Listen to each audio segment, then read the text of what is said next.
மணி இந்த பேக் 2024 சக்ஸஸ்ஃபுல்லாக நடந்து முடிஞ்சிருச்சு. ரொம்ப ஹாப்பியாக இருக்கிற விஷயம்னா நம்மளோட ப்ரெடிக்ஷனில் ஒன்று கூட தப்பாக நடக்கல. எல்லாமே வந்துட்டு அப்படியே கரெக்டாக நடந்தது. ஸோ ஃபஸ்ட்டு வந்துட்டு நம்மளுடைய உமன்ஸ் மணி இந்த பேங்க்லேருந்து ஸ்டார்ட் பண்ணுவோம். உமன்ஸ் மணி இந்த பேங்கை பொறுத்த வரைக்கும் நம்ம ஆல்ரெடி சொல்லியிருந்தோம். Chelsea green. ஸோ அப்படி இல்லை அப்படின்னா ட்ரிஃப்னி ஸ்டார்டான் தான் வின் பண்ணுவாங்க. அவங்க 2 பேர்த்துக்கு தான் ஹை சான்சஸ் இருக்குது. ஸோ அவங்க 2 பேர் தான் க்ளோஸாக அந்த மேட்சை வின் பண்ண மாதிரி கொண்டு போவாங்க அப்படிங்கிற மாதிரி சொல்லியிருந்தோம். ஸோ அதே மாதிரி தான் உமன்ஸ் மணி இந்த பேங்க் வந்து ஸ்டார்ட் ஆகும்போது ஒரு மிகப்பெரிய பாப் வந்துட்டு இவங்களுக்கே இருந்தது. ஸோ அது மட்டும் இல்லாமல் என்னதான் வந்துட்டு ஒரு சரமான பர்ஃபார்மன்ஸ் அப்படின்னு கொடுத்துருந்தாலும் எஸ்பெஷலி உமன்ஸ் மணி இந்த பேங்க்கில் நிறைய ஸ்டன்ஸ் அப்படிங்கிறதும் இருந்தது. ஸோ மேட்சை பொறுத்த வரைக்கும் நம்ம ஆல்ரெடி வந்து நம்ம ப்ரெடிக்ஷனில் சொன்ன மாதிரி ட்ரிஃப்னி ஸ்டார்டான் கண்டிப்பாக வந்து அவங்க தான் வந்து வின் பண்ணுவாங்க அப்படிங்கிற மாதிரி சொல்லியிருந்தோம். அவங்க தான் வின் பண்ணியிருந்தாங்க. ஸோ நெக்ஸ்ட்டு வந்துட்டு நம்மளுடைய பிரான் பிரேக்கர் வெர்சஸ் சாமி ஜெயின்.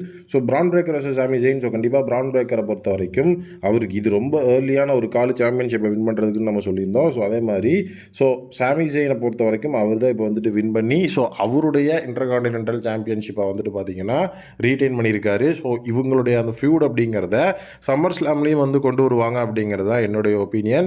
ரொம்ப ஷாக்கிங் சர்ப்ரைஸாக அந்த மேட்ச் முடிஞ்சோடனே நம்மளுடைய ஜான் சீனா வருவார். ஸோ ஜான் சீனாவை பொறுத்த வரைக்கும் 16 டைம் வேர்ல்டு சாம்பியன் அப்படிங்கிற ஒரு டேக்லைனோட தான் அவரை வந்துட்டு கூப்பிடுவாங்க உள்ள.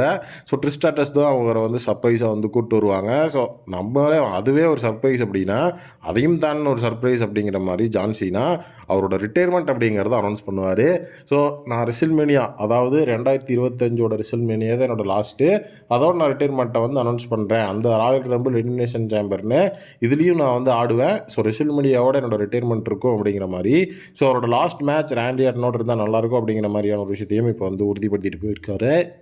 ஸோ ஜான் சீனாவை பொறுத்த வரைக்கும் கண்டிப்பாக வந்துட்டு ராயல் ரம்பிள் எலிமினேஷன் சேம்பர்னால் ஸோ செமையாக இருக்கும். ஸோ ரெசில்மேனியா அவர் யாரோட விளையாடுவார் அப்படிங்கிற உங்களுடைய ஒப்பீனியனை கமெண்ட்டில் சொல்லுங்கள். ஹால் ஆஃப் ஃபேம்லையும் இப்போ அவர் வந்து இண்டக்ட் பண்ணியிருக்காங்க.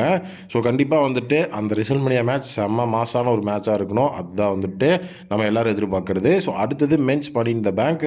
ஸோ ஜே ஊசோலேருந்து ஸோ அந்த இடத்துல வந்து பார்த்திங்கன்னா எல்லாருக்குமே அன்றாடே நல்ல ஒரு இருந்தது. ஸோ எஸ்பெஷலி இந்த ஒரு மென்ஸ் மணி இந்த பேங்க் செம்மையாக போச்சுன்னா அதுக்கு அன்றாடே வந்துட்டு ஒரு முக்கியமான reason. So full and full பார்த்திங்கன்னா மேட்சஸ் செம்ம ஃபயராக கொண்டு போயிட்டுருப்பாரு. எஸ்பெஷலி ஜே யூசோக்கும் ட்ரூ மெக்கடையருக்கு தான் அதிக சான்ஸ் ஆஃப் வின்னிங் இருக்குது அப்படிங்கிற மாதிரி நம்ம சொல்லியிருந்தோம். ஸோ அதே மாதிரி தான் இந்த ஒரு மேட்சும் நடந்தது. ஏன்னா ஒன்ஸ் வந்து நம்மளுடைய ஜே ஊசோ ஃபைனல் காஸ்டிங்கில் வந்துட்டு பார்த்தீங்கன்னா மணி இந்த பேங்க் ப்ரீஃப் கேஸ் எடுக்கிற மாதிரி போவார். பட் அந்த இடத்துல வந்துட்டு ட்ரூ மெக்கடையர் லேடர் எடுத்து அவர் மூஞ்சிலேயே அடிச்சுட்டு அவர் போய் அந்த மணி இந்த பேங்க் ப்ரீஃப் கேஸை வின் பண்ணிடுவார். நான் அப்போவே சொல்லியிருந்தேன் கண்டிப்பாக இந்த இடத்துல சிஎம் பங்க் வரமாட்டார். இவர் கேஷின் பண்ணுற டைமில் தான் சிஎம் பங்க் வருவாருன்னு நான் வந்து சொல்லியிருந்தேன். பட் கேஷின் அவர் உடனே அன்னைக்கே பண்ணுவார் அப்படின்னு நான் எதிர்பார்க்கவே இல்லை. ஏன்னா இது எனக்கு டோட்டலாகவே வந்து ஒரு டிஸாட்டிஸ்ஃபைடான மொமெண்ட் தான். இந்த மாதிரி வந்துட்டு ஒரு விஷயம் பண்ணுறதுக்கு பண்ணாமே இருந்திருக்கலாம். ட்ரூ மேக்கன்டையர் அவர் மணி இந்த பேங்கை வின் பண்ணதுக்கு அப்புறமா தான் பார்த்தீங்கன்னா செத் ராலின்ஸ் வெர்சஸ் நம்மளுடைய டேமியன் ப்ரீஸ்ட் மேட்ச் நடக்கும்.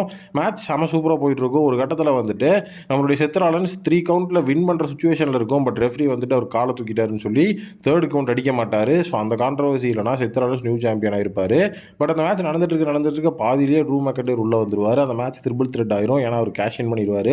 சுத்தமாக எனக்கு இது புரியவே இல்லை. ஏன்னா சிஎம் பங்க் வருவார்னு தெரிஞ்சும் எதுக்கு இவர் இங்கே வந்து கேஷ் பண்ணுறாரு. இந்த ஸ்டோரி லைன் அப்படிங்கிறது டோட்டலாக ஒரு மணி இந்த பேங்க் அப்படிங்கிறதே இப்போ வந்து ஒர்த் இல்லாமல் போயிடுச்சு மென்ஸ் சைடில். ஸோ இவர் வந்து ட்ரூ மெக்கன்டையர் அட்டாக் பண்ணி ஸோ அதுக்கப்புறம் வந்துட்டு அந்த ஒரு அசாலெல்லாம் முடிஞ்சு டேமேஜ் பேஸ் வின் பண்ணி ரீட்டைன் பண்ணி எடுத்துகிட்டு போயிடுவார். ஸோ அதுக்கப்புறம் பார்த்தீங்கன்னா அவர் ஆல்ரெடி கேஷ் பண்ணதுனால மணி இந்த பேங்க்கை அவர் லாஸ் பண்ணிட்டார் அப்படின்னு சொல்லிடுவாங்க. ஸோ இது தேவையே இல்லாத ஒரு மூவ். ஸோ அதுக்கு ஜேவ்ஸாக வின் பண்ண வச்சு மணி இந்த பேங்க்கை வச்சு ஒரு நல்ல ஒரு ஹைப் பண்ணலாம். ஸோ இப்போ வரைக்கும் ஸ்டில் மணி இந்த பேங்க்கில் ஒரு தரமான கேஷின்னா செத்ராலின்ஸ் அந்த த்ரிபிள் த்ரெட்டாக மாத்திரம் அந்த ஒரு கேஷின் தான். அதுக்கப்புறம் எந்த ஒரு கேஷினுமே ஒர்த்தாக நடக்கவே இல்லை. சக்ஸஸ்ஃபுல் கேஷின்ஸை நம்ம பெருசாக பார்க்கவே இல்லைன்னு தான் சொல்லணும்.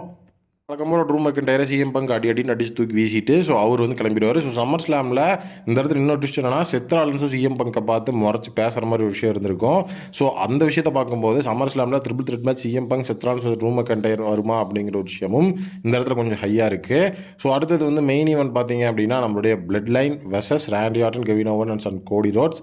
ஸோ இந்த மேட்ச் கண்டிப்பாக பிளட் லைன் வின் பண்ணுவாங்கன்னு நான் சொல்லியிருந்தேன். பட் இந்த இடத்துலேயே சம்மர் ஸ்லாமுக்கு அவங்க ஒரு இன்னொரு ஹிண்ட்டை கொடுத்துருக்காங்க. ஸோ மேட்சாக பிளட் லைன் தான் வின் பண்ணாங்க. ராண்டி ஆர்டன் ஃபயரான ஒரு பெர்ஃபார்மன்ஸை கொடுத்தாரு. வேறு லெவலில் எல்லாருக்கும் ஆர்கேவெல்லாம் போட்டார். ஸோ அப்படி இருந்தாலும் சோலோ சுக்கோவா வந்து பார்த்தீங்கன்னா கோடி ரோட்ஸை பின் பண்ணி இந்த மேட்சை வின் பண்ணார் பிளட் லைனுக்காக. சம்மர் ஸ்லாமில் Solo Sikoa versus Cody Rhodes match இருக்குது. ஸோ அதுக்கான ஒரு இன்சைட்ஸை தான் இந்த ஒரு இடத்துல கொடுத்துருக்காங்க. ஸோ கண்டிப்பாக வந்துட்டு இந்த ஒரு மேட்சுமே செம ஒரு ஃபயரான ஒரு மேட்ச் தான். ஸோ அடுத்த ஒரு மிகப்பெரிய லெவலில் ஹெட் ஆஃப் த டேபிள் யார் அப்படிங்கிறத சம்மர் ஸ்லாம் ஸ்டோரியில் பில்ட் பண்ண போகிறாங்க.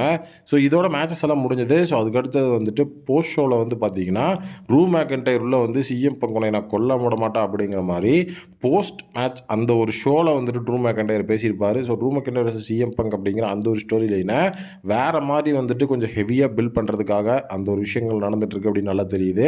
ஸோ இந்த ஸ்டோரி லைனை எப்படி வேணாலும் கொண்டு போயிருக்கலாம். பட் ஆனால் மணி இன் த பேங்க் ப்ரீஃப் கேஸை ஒரே நைட்டில் வந்துட்டு இந்த மாதிரி காஸ்ட் பண்ணி ஃபெயிலியர் கேஷியனாக உள்ளே கொண்டு வந்துட்டு ஒரு இன்ட்ரெஸ்டிங்காக இல்லாத மாதிரி விஷயத்துக்குள்ளே கொண்டு வந்தது எனக்கு டோட்டலாக வந்து ஒரு டிஸாட்டிஸ்ஃபைடாக தான் இருக்குது. இதை பற்றி நீங்கள் என்ன நினைக்கிறீங்க அப்படிங்கிற உங்களுடைய ஒப்பீனியனை கமெண்ட்டில் சொல்லுங்கள்.